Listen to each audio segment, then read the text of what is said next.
রবিবার রাজধানীর রবীন্দ্র শতবার্ষিকী ভবনে বডি বিল্ডিং এবং ফিজিক চ্যাম্পিয়নশিপের আসর অনুষ্ঠিত হলো।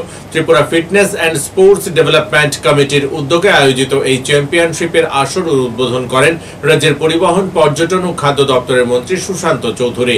এই অনুষ্ঠানে উপস্থিত ছিলেন কংগ্রেস বিধায়ক বিরজিৎ সিনহা, প্রাক্তন বিজেপি বিধায়ক ডক্টর দিলীপ দাস, আয়োজক কমিটির পক্ষে আলপনা চক্রবর্তী, ডক্টর বিশাল সিনহা সহ অন্যান্যরা। I will get addicted to drugs. এটা কিন্তু হবে না।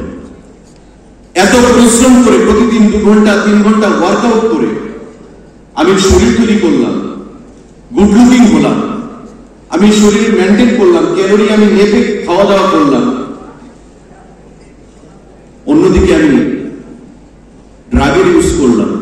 সেই জিনিসটা কিন্তু ড্রাগ এবং শরীর বা ড্রাগ এবং ওয়ার্কআউট একসঙ্গে কিন্তু চলতে পারবে না।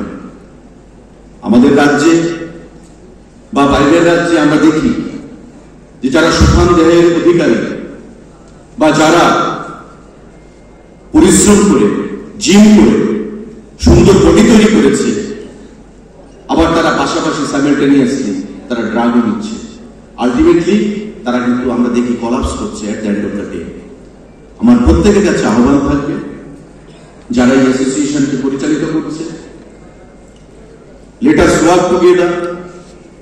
You being the ambassador, আপনারা সেটার অ্যাম্বাসেডর হন, রাজ্যের যুবকদেরকে বার্তা দিন যাতে কোনো অবস্থাতে আমাদের নেশার বিরুদ্ধে যে যুদ্ধ আমরা ঘোষণা করেছি বা আমাদের যে প্রচেষ্টা রাজ্যের যুব সমাজকে, কোনো অবস্থাতেই যেন রাজ্যের যুব সমাজ নেশার প্রতি আকৃষ্ট না হয়।